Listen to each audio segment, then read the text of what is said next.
Bonjour à tous et à toutes, j'espère que vous allez bien. L'Abhidhamma dans la vie quotidienne, chapitre 6. La caractéristique de dosa, la caractéristique de la colère. Bonne écoute.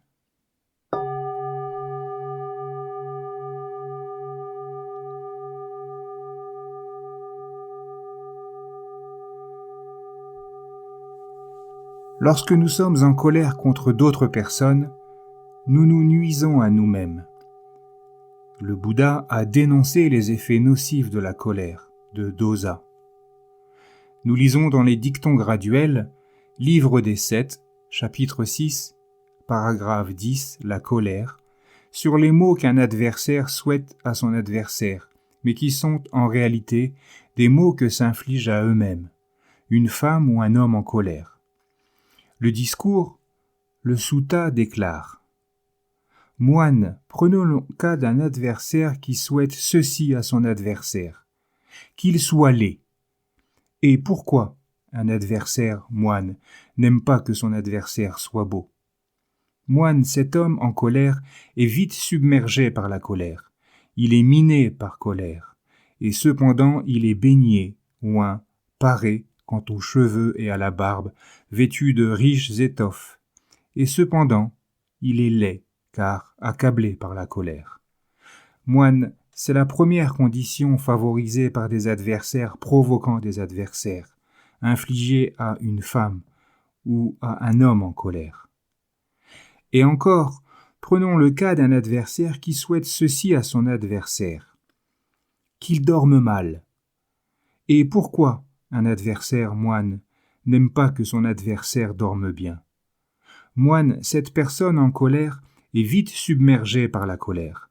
Elle est minée par la colère, et bien qu'elle soit couchée sur une banquette, sous une couverture duveteuse, recouverte d'une couverture blanche, recouverte d'une couverture de laine, décorée de fleurs brodées, recouverte de tapis de peau d'antilope, avec des auvents de tissu au-dessus, ou sur un canapé avec des coussins pourpres à chaque extrémité. Mais malgré tout cela, elle est dans l'inconfort, car minée par la colère. Moine, c'est la deuxième condition. Nous lisons alors d'autres malheurs qu'un adversaire souhaite à son adversaire et qui arrivent à une femme ou à un homme en colère. On lit qu'un adversaire souhaite que son adversaire soit sans prospérité, richesse, ni renommée. De plus, nous lisons qu'un adversaire souhaite qu'un adversaire soit sans amis, et cela se produit chez une personne en colère. Le texte déclare « Moine, ce genre de personne en colère, quels que soient les amis, les intimes, les relations et les parents qu'elle puisse avoir, ceux-ci l'éviteront et se tiendront loin d'elle parce qu'elle est vite submergée par la colère. » Un adversaire souhaite que son adversaire ait une naissance malheureuse, et ce souhait peut se produire chez une personne en colère. Nous lisons « Moine, ce genre de personne en colère, se conduit mal en action du corps, de la parole et de la pensée. Vivant ainsi, parlant ainsi et pensant ainsi, lorsque le corps se désagrège, elle renaît après la mort d'une manière malheureuse, d'une mauvaise façon, dans l'abîme, en enfer. Nous aimerions vivre dans un monde d'harmonie et d'unité entre les nations, et nous sommes perturbés lorsque des personnes commettent des actes violents. Nous devrions considérer la vraie cause des guerres et de discordes entre les gens. Ce sont les souillures psychiques que les gens ont accumulées. Lorsque nous avons de la colère, dosa, nous en attribuons la cause à d'autres personnes ou à une situation défavorable. Cependant, c'est notre accumulation de colère qui est la véritable cause de cette colère qui se manifeste encore et encore. Si nous voulons avoir moins de colère, nous devons comprendre ce qui la caractérise et y porter attention quand elle se manifeste. La colère, dosa, a de nombreux degrés. Cela va de la légère irritation à quelque chose de beaucoup plus grossier, comme la violence.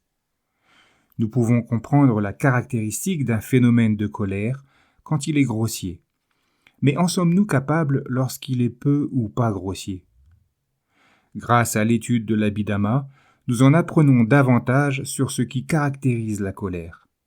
La colère est un facteur psychique néfaste, un akusala cetasika, qui accompagne une conscience néfaste, un akusala citta. Ce facteur psychique est une racine néfaste, un akusala étu. Une conscience enracinée dans la colère s'appelle en pali dosa mula citta. La caractéristique de la colère est différente de celle de l'avidité. Quand il y a de l'avidité, une conscience aime l'objet qu'elle connaît, alors que quand il y a de la colère, une conscience éprouve du rejet pour l'objet qu'elle connaît. Nous pouvons connaître la caractéristique de la colère quand on est en colère contre quelqu'un ou lorsque l'on nous adresse des mots déplaisants. Mais quand on a peur de quelque chose, il y a aussi la colère pour l'objet dont on a peur. Il y a tellement de choses dans la vie dont nous avons peur. Nous avons peur de l'avenir, des maladies, des accidents, de la mort. Nous recherchons de nombreux moyens pour nous guérir de l'angoisse. Mais le seul moyen est de progresser dans la compréhension profonde, pana, qui élimine la tendance latente de la colère.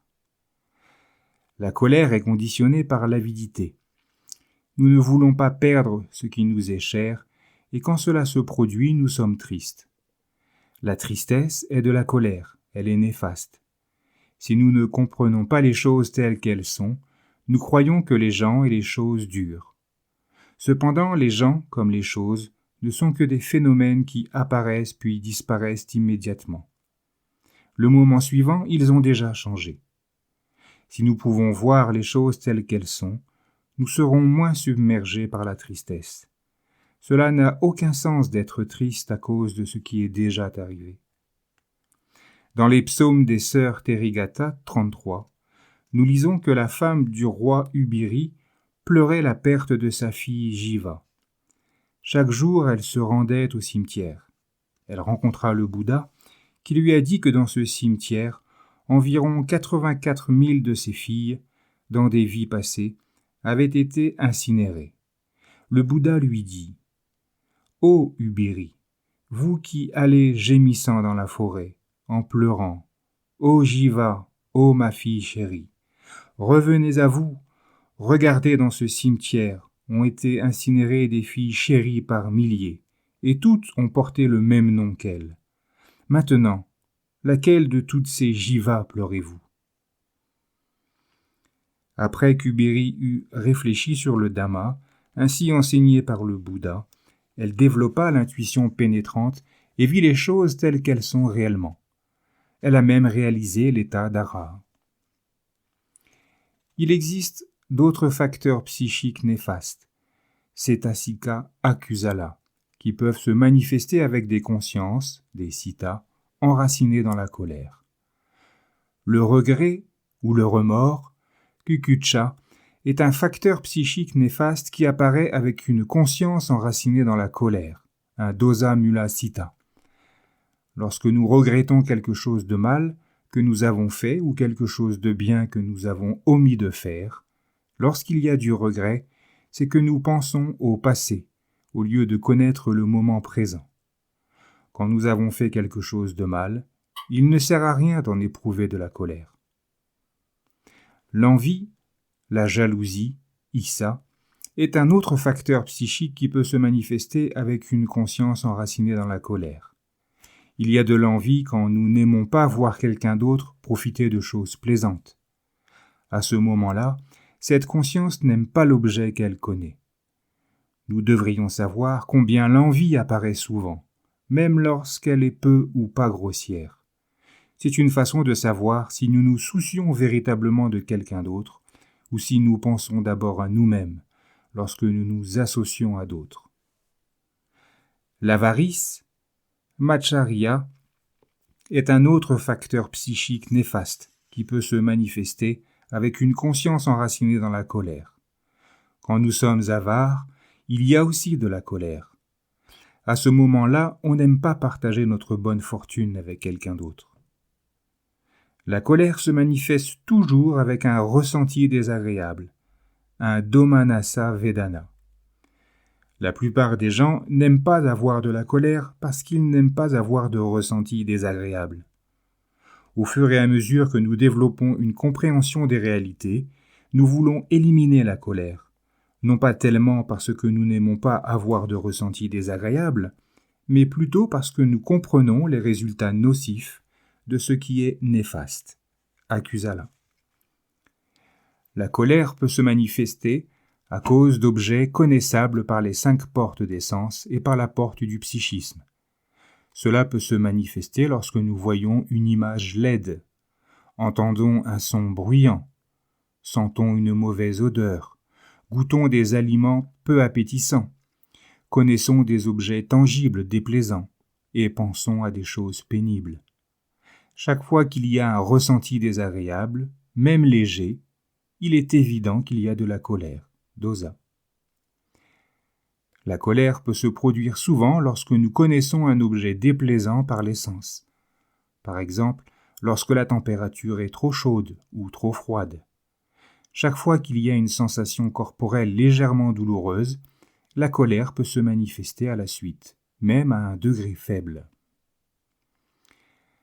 La colère se manifeste quand il y a des conditions pour cela.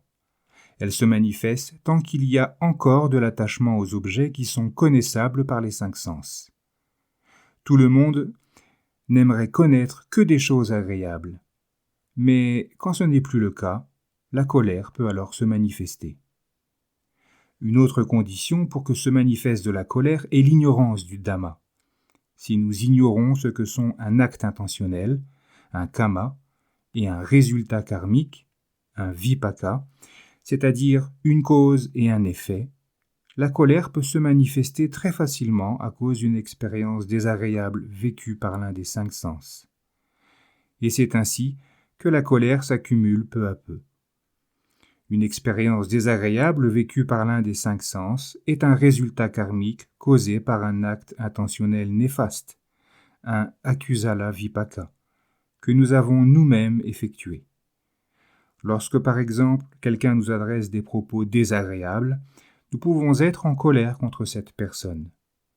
Ceux qui ont étudié le Dhamma savent qu'entendre un son désagréable est un résultat karmique qui n'est pas causé par quelqu'un d'autre, mais par un acte intentionnel néfaste effectué par soi-même. Un moment de résultat karmique disparaît aussitôt. Il ne dure pas. Ne sommes-nous pas enclins à ressasser nos expériences désagréables ?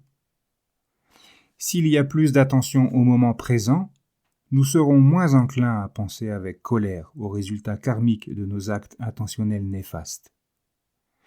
Lorsque nous étudions l'Abhidhamma, nous apprenons qu'il existe 2 sortes de conscience enracinées dans la colère, 2 dosa mula sita. L'une est de type spontané, asankarika, et l'autre de type incité, sasankarika.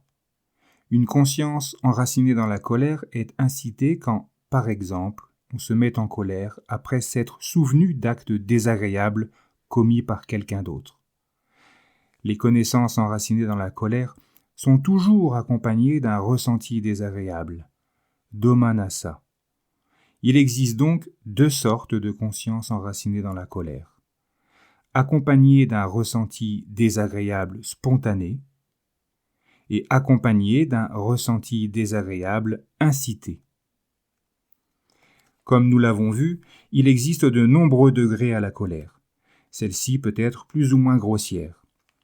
Lorsque la colère est grossière, elle provoque des actes intentionnels néfastes, des kamapata akusala, par le corps, la parole ou la pensée.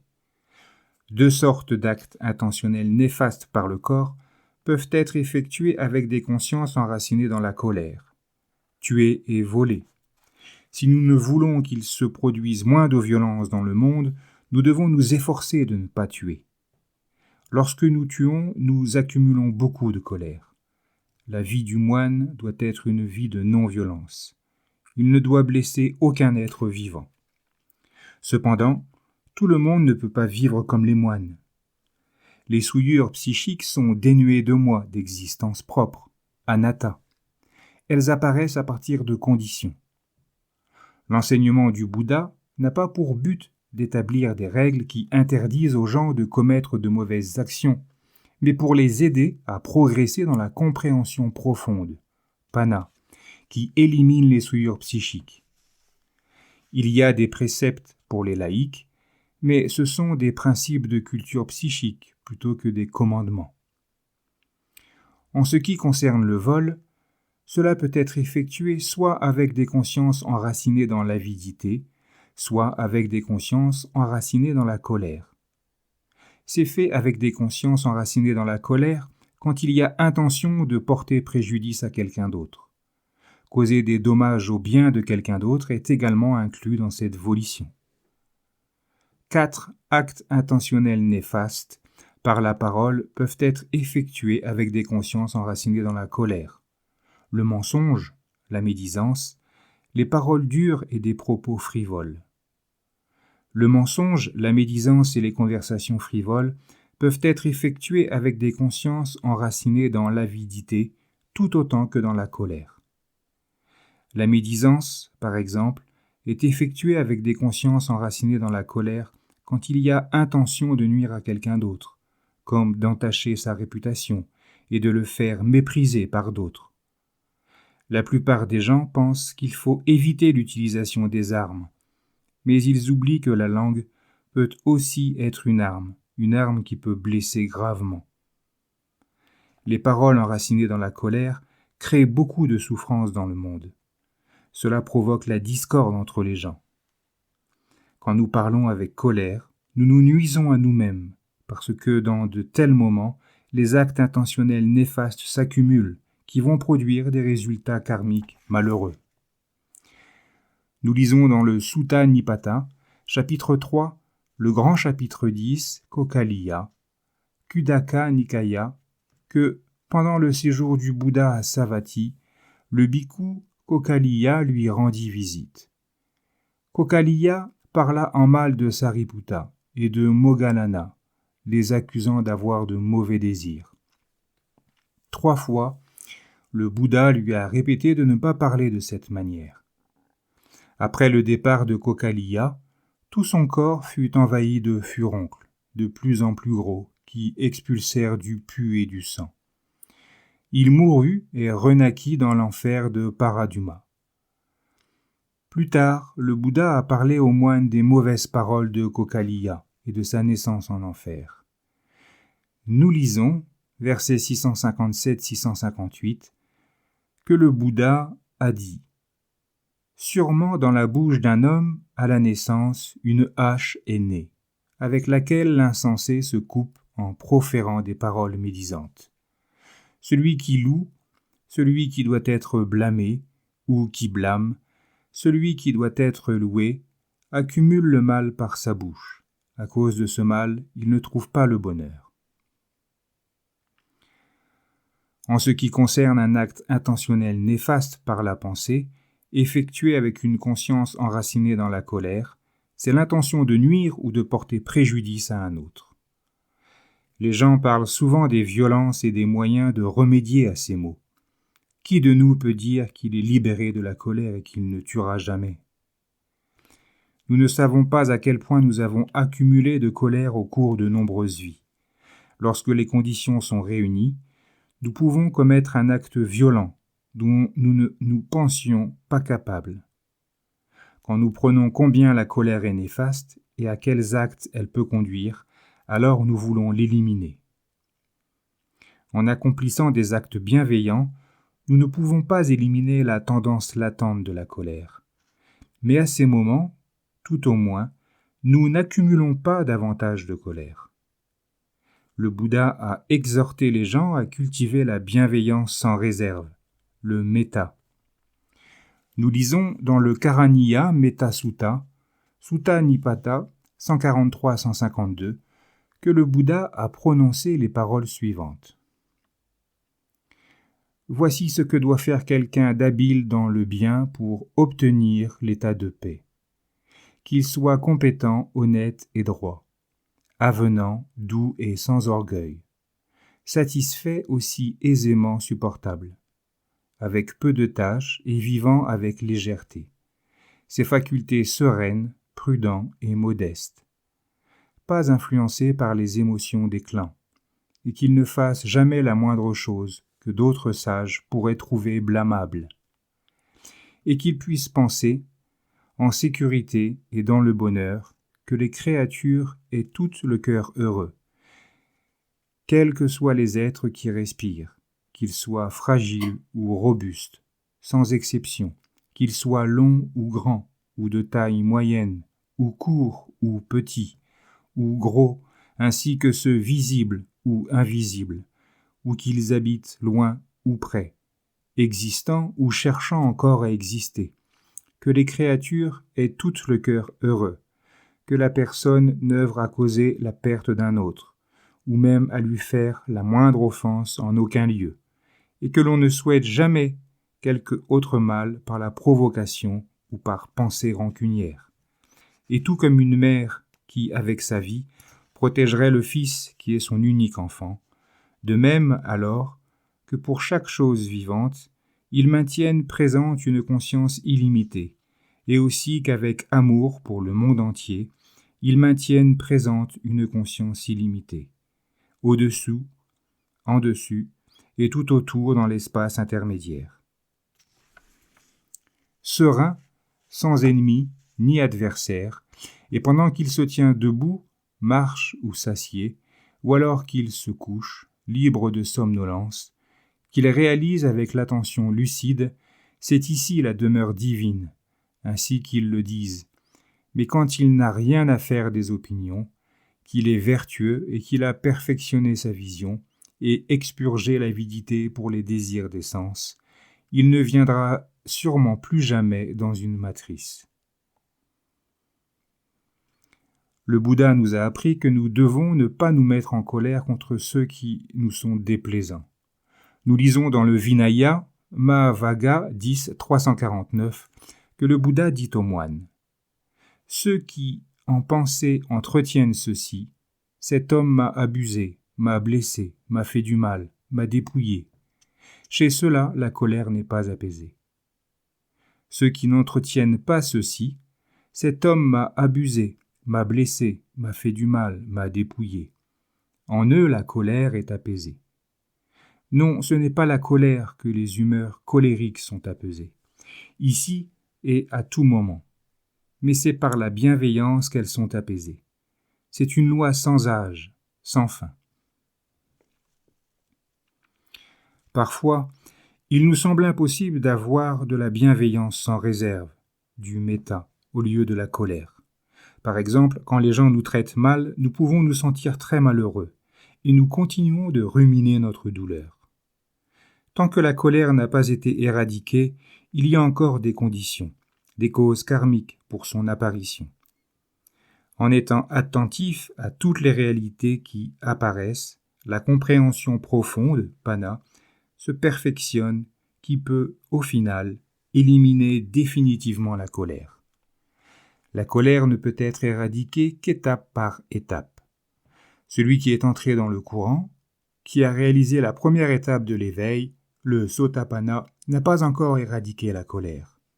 De la même façon qu'à l'étape suivante de l'éveil, l'étape de celui qui ne revient qu'une fois, de Sakadagami, la colère n'est pourtant pas non plus complètement éradiquée.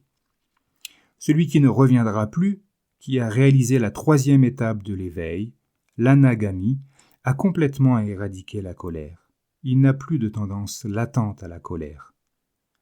Nous n'avons pas éradiqué la colère, mais lorsque la colère apparaît, nous pouvons être pleinement attentifs à sa caractéristique, afin de comprendre que c'est un phénomène psychique, un ama, résultant de conditions, de causes karmiques. Quand il n'y a pas d'attention lucide à la colère, lorsque celle-ci apparaît, elle semble durer et nous la prenons pour moi. Par l'attention lucide aux phénomènes psychiques et aux phénomènes matériels qui apparaissent en ce moment, nous apprenons à comprendre leurs caractéristiques respectives et constatons qu'aucun d'entre eux ne dure. et c'est ainsi que nous comprendrons que ce qui caractérise la colère est d'être seulement un phénomène psychique parmi d'autres, et non pas moi. Lorsqu'une compréhension plus claire des réalités sera développée, nous serons moins enclins à ressasser longtemps une expérience douloureuse, puisque ce n'est qu'un phénomène psychique qui ne dure pas.